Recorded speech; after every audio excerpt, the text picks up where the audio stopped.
13 गेंदों पर 44 बनाकर एलएसजी को हारा मैच जिताया। एलएसजी पॉइंट्स टेबल में टॉप 4 में आया।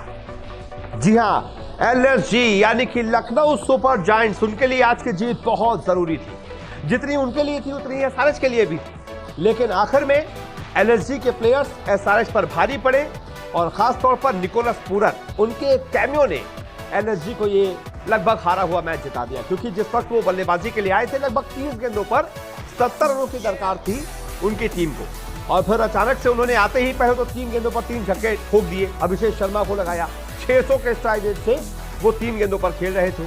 उसके बाद भी उन्होंने अपनी तरफ से प्रहार जारी रखा और 13 गेंदों पर नाबाद 44 रन बनाए। स्ट्राइक रेट समझ रहे, 300 से भी ज्यादा का स्ट्राइक रेट। क्या बल्लेबाजी की है, और उन्हीं की वजह से अब एलएसजी जो है एक तरीके से उम्मीद कर रही है कि वो प्लेऑफ में आ गई है, क्योंकि टॉप 4 में आना बहुत जरूरी है और अभी वो टॉप 4 में आ गई। तो मैच का सूरत हाल आपको बताते हैं। पहले बल्लेबाजी की थी सनराइजर्स हैदराबाद ने और बोर्ड पर एक अच्छा टोटल लगा दिया था। 182 रन बोर्ड पर लगा दिए थे और 183 का टारगेट मिला था लखनऊ को। एलएसजी के गेंदबाज थोड़े से महंगे साबित हुए थे। एसआरएच के बल्लेबाजों ने अच्छी बल्लेबाजी की थी। एसआरएच की तरफ से अनमोलप्रीत ने 27 गेंदों पर 36 बनाए, तो एडन मार्कम कप्तान ने 20 गेंदों पर 48 बनाए। लेकिन सबसे शानदार बल्लेबाजी की हेनरी क्लासेन ने, जिन्होंने 27 गेंदों पर 162 के स्ट्राइक रेट के साथ 47 बनाए, और उसके बाद अब्दुल समद 25 गेंदों पर 37 बनाकर नॉट आउट रहे। यानी कि छोटे छोटे कंट्रीब्यूशन 4 से 5 बल्लेबाजों से आए। इसी वजह से एसआरएच 182 के स्कोर तक पहुंच पाई। लखनऊ की तरफ से सबसे शानदार गेंदबाजी की कृणाल पांड्या ने। 4 ओवर में सिर्फ 24 रन दिए और 2 बहुत अहम विकेट उन्होंने लिए। इसी की वजह से एसआरएच 200 तक नहीं पहुंच पाया। अगर कृणाल पांड्या इतनी अच्छी गेंदबाजी नहीं करते तो एसआरएच 200 तक भी पहुंच सकता था। इसके बाद शुरू होती है लखनऊ की बल्लेबाजी। क्विंटन डिकॉक हमेशा की तरह शुरुआत में अच्छी शुरुआत देते हैं। काइल मेयर्स जल्दी आउट हो जाते हैं। 14 गेंद और सिर्फ 2 रन काइल मेयर्स बना पाते हैं।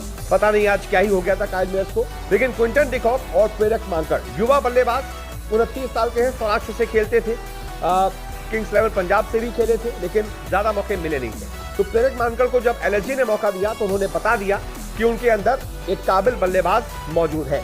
क्विंटन डिकॉक ने जहां 19 गेंदों पर 29 बनाए, वहीं प्रेरक मानकर ने 45 गेंदों पर 64 नाबाद बनाए। बीच में छोटा कैमियो खेला मार्कस टॉयनेस से, जिन्होंने 25 गेंदों पर 40 बनाए, और फिर आए निकोलस पूरन 338 के स्ट्राइक रेट के साथ, 3 चौके और 4 छक्कों के साथ 13 गेंदों पर 44 बना दिए और अपनी टीम को 4 गेंदें रहते हुए 7 विकेट से मैच जिता दिया। और इसी के साथ साथ अगर हम पॉइंट्स टेबल की बात करें तो पॉइंट्स टेबल भी हम आपको दिखा देते हैं, जिसमें एलएसजी को फायदा हो गया है और एलएसजी अब टॉप 4 में आ गई है। ये देखिए पॉइंट्स टेबल।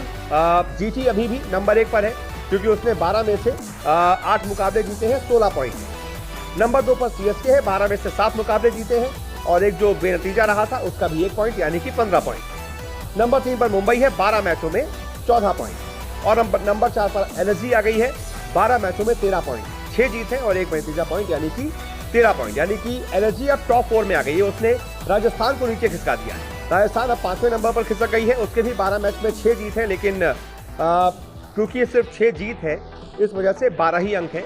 एलएसजी को तो एक बेनतीजा का भी अंक मिला था, इसलिए उसके 13 अंक है। फिर नंबर 6 पर आरसीबी है, उसके 11 मैचों में 10 अंक है। यानी कि आरसीबी को अपने बाकी के तीनों मैच जीतने बनेंगे, तभी वो 16 अंक तक पहुंच पाएगी। यही हालत आरआर की भी है, उसको बाकी के दोनों मैच जीतने पड़ेंगे, तभी वो 16 अंक तक पहुंच पाएगी। केकेआर नंबर 7 पर है, 12 मैच में 10 अंक, यानी केकेआर को भी अपने बाकी दोनों मैच जीतने पड़ेंगे, तब वो 14 अंक तक पहुंच पाएगी। पंजाब किंग्स 11 मैचों में 10 अंक, पंजाब को भी अपने तीनों मैच जीतने पड़ेंगे।